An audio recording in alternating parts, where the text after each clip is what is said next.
काँग्रेस प्रदेशाध्यक्ष हर्षवर्धन दादा सपकाळ, ज्यांच्या पाठिंब्यासाठी आपण सगळेजण इथे जमलोय, त्या होऊ घातलेल्या आणि पूर्वीच्याही सांसद मीनाक्षी नटराजन, तुषार गांधीजी, मंचावरचे सर्व मान्यवर आणि इथे सभागृहात उपस्थित असणारे सर्व,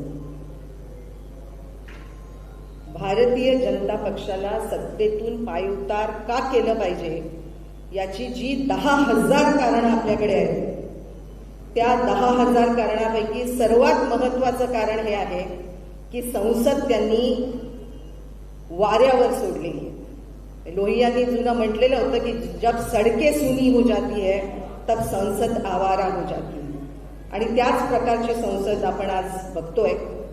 आणि मूल्याधिष्ठित, विचाराधिष्ठित असे जे खासदार, ऐसे जो सांसद संसद में होने चाहिए, उसमें से हम सबको पता है कि मीनाक्षी जी एक है, और उनका वो वहां ना होना ये इस जनतंत्र को भारी चोट पहुंचाने वाला मामला है.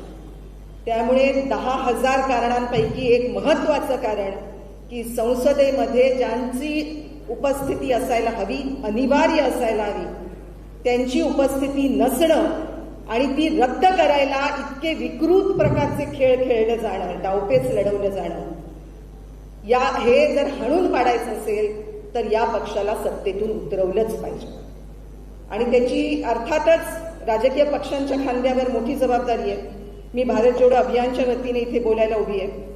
भारत जोडो आणि भारत जोडो यात्रा यातले भारत जोडो हा संदेश एकच असला तरी भारत जोडो अभियानाचा काँग्रेसशी काही संबंध नाही, किंबहुना कोणत्याच पक्षाशी संबंध नाही. ही एक स्वतंत्र चळवळ आहे. लोकशाही देशातली टिकली पाहिजे, संविधान टिकलं पाहिजे, या विचारांना ज्यांनी वाहून घेतलेलं आहे अशा अनेकांची ही भारत जोडो अभियान चळवळ आहे. 2024च्या लोकसभेच्या निवडणुकीमध्ये विविध राज्यांमध्ये ही मोहीम लढवली गेली. महाराष्ट्रामध्ये तर आम्ही 48 लोकसभा मतदारसंघांपैकी 21 लोकसभा मतदारसंघामध्ये पाय रोवून काम केलं आणि त्या 21 लोकसभा मतदारसंघांपैकी 19 मध्ये महाविकास आघाडीचे उमेदवार निवडून आले. त्यात राजकीय पक्षांचा वाटा अर्थातच मोठा आहे, पण आपल्याला जमिनीवरून चालणारे नांगर दिसतात, ट्रॅक्टर दिसतात. जमिनी खालून जी मशागत होत असते ती मशागत करणारे महाराष्ट्रामध्ये अनेक, हजारो कार्यकर्ते आपापल्या ठिकाणी काम करत होते, हजारो नागरिक आपापल्या ठिकाणी काम करत होते. आणि त्याच्यातून 2024च्या निकालामध्ये एक मोलाचा वाटा, एक मोलाची भर चळवळीने घातलेली आहे. ते अजूनही आहेत. मातीमध्ये मशागत करणारे लोक आपल्याकडे अनेक आहेत. त्यांच्या बरोबरीने चालण्याची आवश्यकता आहे आणि त्याची निश्चित वाटचाल हर्षवर्धन दादांनी त्यांच्या नेतृत्वाखाली महाराष्ट्रामध्ये सुरू केलेली आहे. पण या सत्तेच्या विरोधात मोठी बगावत, बंडखोरी करण्याची आवश्यकता आहे. त्या बगावतीला ते अर्बन नक्षल ठरवतील. त्यांचं राहुल गांधींना पण अर्बन नक्षल म्हणतात. आणि महाराष्ट्रामध्ये स्वतंत्र कायदा, जनसुरक्षा कायदा या नावाने आणलेला आहे आमच्यासारख्या अनेक कार्यकर्त्यांचा, राजकीय आणि सामाजिक कार्यकर्त्यांचा बंदोबस्त करण्यासाठी.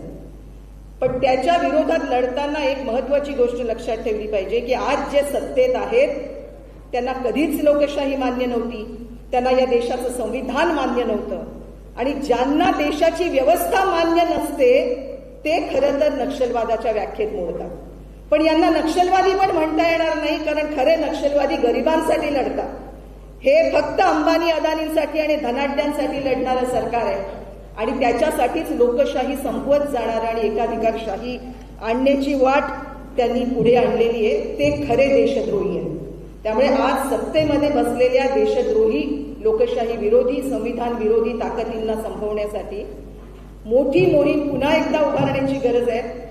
2026 चालू आहे, अजून 3 वर्ष समोर आहेत.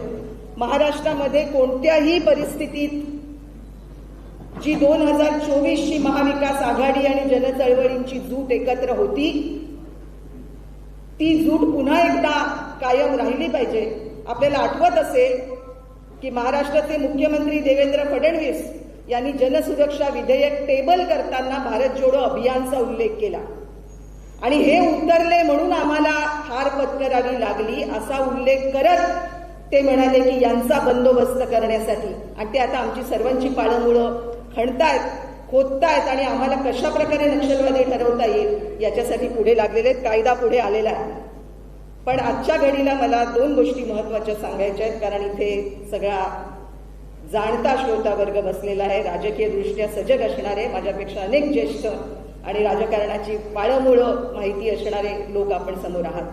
पण आपल्याला सर्वांना हे माहिती आहे की फक्त निवडणुकांमधून यांना हरवता येणार नाही, आणि त्याच्याबद्दलचं अतिशय महत्वाचं सूतोवाच राहुल गांधींनी आपल्या अलीकडच्या भाषणात केलं.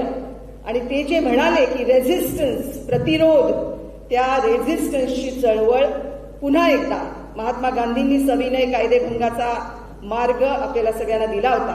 आज ती पुन्हा वेळ आलेली आहे की तशा प्रकारचा रेझिस्टन्स महाराष्ट्रातच नाही देशभरात आपल्याला उभा करावा लागणार आहे, आणि त्याच्यासाठी लागणारी प्रेरणा ही आपल्याला उभी करायची असेल तर एक हिस्सा जो आपल्या आखणीतून, आपल्या बांधणीतून मोठ्या प्रमाणात हटला आहे अलीकडच्या काळात, त्याकडे पुन्हा लक्ष केंद्रित केलं पाहिजे. आणि तो भाग आहे सांस्कृतिक राजकारणाचा. भारतीय जनता पक्षाचं खरं मैदान हे सांस्कृतिक राजकारणाच्या मार्गे जातं, आणि त्यामुळे कुटुंबापासून ते देशाच्या सत्तेपर्यंत त्यांनी ती जी वाट आखली आहे त्या वाटेकडे आपल्याला दुर्लक्ष करून चालणार नाही.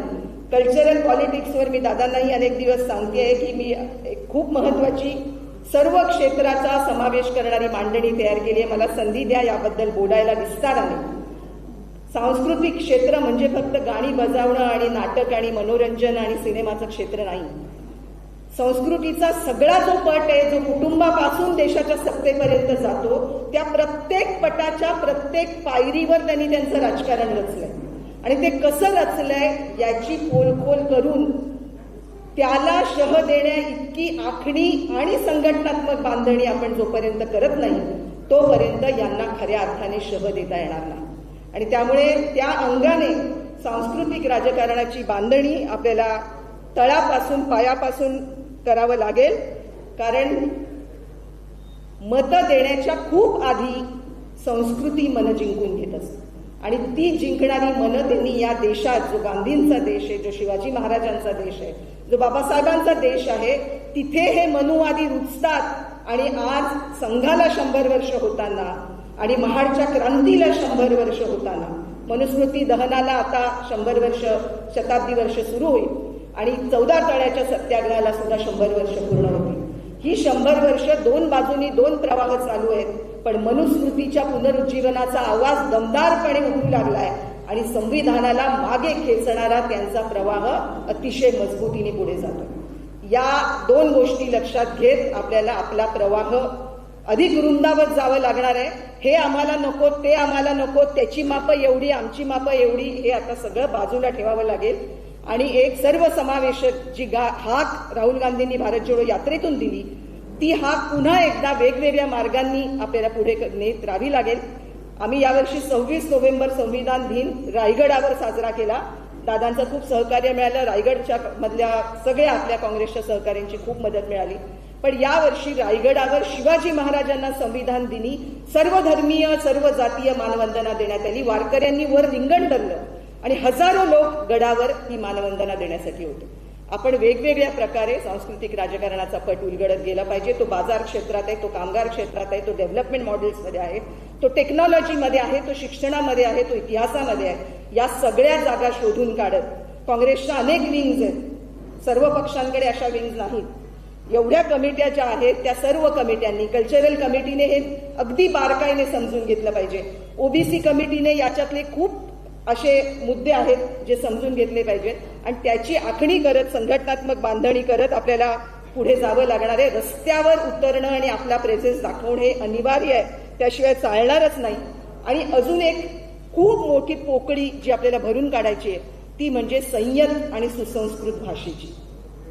ज्या प्रकारची राजकारणातली भाषा, ज्या प्रकारची समाजकारणातली भाषा, ज्या प्रकारचं मध्ययुगीन क्रौर्य यांनी आणलेलं आहे आपल्या देशात, ते जर पलटवून लावायचं असेल तर एक संयत, सुसंस्कृत आवाज विविध पक्षांच्या, विविध चळवळींच्या वतीने पुढे आलाच पाहिजे. आणि तो सुसंस्कृत आवाज घेऊन आपल्याला पुढे जायचंय. महाराष्ट्राची तीच ओळख आहे. स्वाभिमानी, समतावादी, सर्वांसाठी सुसंस्कृत महाराष्ट्र, त्या महाराष्ट्राकडे नेण्याचा आज महाराष्ट्रातलेच साथी समोर आहेत म्हणून हे बोललं पाहिजे. पण त्या महाराष्ट्राला पुन्हा स्थापित करण्याची वाट आपण खुली केली पाहिजे आणि आपला वारसा दिसू द्या. आपला वारसा आहे अहिंसेचा, आपला वारसा आहे विचारांचा. नव्यांना हाक देऊया. कॉक्रोच जनता पार्टीबद्दल आपले काही मतभेद असतील वेगवेगळे, पण ज्या प्रकारे एक उपहासाने केलेला एक उच्चार, त्याला जर करोडो लोक साथ देत असतील आणि तरुण मुलं देत असतील आणि ती इंडिव्हिज्युअल्स आहेत, अजून ते पार्टी बनलेले नाहीत, त्यामुळे यांच्या मागे कोण आहे आणि त्यांचे बोलवते धनी कोण आहेत या चर्चेत नंतर जाऊ. आत्ता हा आवाज करोडो तरुणांचा आवाज आहे. त्यांना भाजपच्या गोटात ढकलून जमणार नाही. त्यांच्या बरोबर संवादी राहावं लागेल, त्यांना बरोबर घ्यावं लागेल आणि नव्याने हाक देत आणि माफी मागायची तयारी ठेवत सुद्धा. काँग्रेसचा जसा वारसा आहे त्याच्याबरोबरच एक मोठं बॅगेज आहे की ज्याच्यामुळे वाद पुन्हा पुन्हा उकरून भाजप काढते. ते काढायला वाव द्यायचा नसेल तर नव्याने पुढे निघू. आपल्याला माहिती आहे भारतीय जनमानसात सामान्य माणसामध्ये माफी मागण्याला खूप महत्व आहे. त्यामुळे ज्या काही चुका घडल्या असतील त्या मागे राहू द्या, त्याबद्दल आम्ही माफी मागतो आणि आम्ही पुढे निघतो. अशा दिलदार मनाने, अशा संयतपणे, स्वाभिमानाने आत्ताच्या राजकारणाला सामोरं जायची गरज आहे. त्या सगळ्यामध्ये अनेक जण आपण बरोबर आहोत. मीनाक्षी नटराजन यांचा झालेला अपमान हा आम्ही सहन करणार नाही आणि त्या फक्त काँग्रेसच्या प्रतिनिधी नाहीत, त्या एका सुसंस्कृत विचाराच्या, संयत विचाराच्या, अहिंसक विचाराच्या, गांधी विचाराच्या प्रतिनिधी आहेत आणि म्हणून आम्ही त्यांच्याबरोबर आणि त्यांच्या सारख्यांबरोबर कायम राहू. हे आजच मीनाक्षी नटराजन यांना त्याचं आश्वासन देतो. आम्ही आमच्या जागेवरून, आमचं जे काही लोकेशन आहे तिथून कामाला लागलेलो आहोत. आमचं बळ छोटं असेल पण कधी कधी काजवे सुद्धा आसमंत उजळून टाकतात जेव्हा अंधार खूप दाटलेला असतो. तेव्हा त्या काजव्यांचं महत्व सुद्धा आपण लक्षात घेतलं पाहिजे. आपल्याला सर्वांचं ध्येय एकच आहे, या देशातली लोकशाही आणि संविधान टिकवण्याचं आणि त्या दिशेने बरोबर चालण्याच्या अनेक वाटा शोधूया आणि या विकृत, जुलमी एकाधिकारशाहीला सत्तेतून हटवण्याचे मार्ग एकत्र मिळून शोधूया, अंगीकारूया आणि कामाला लागू. धन्यवाद.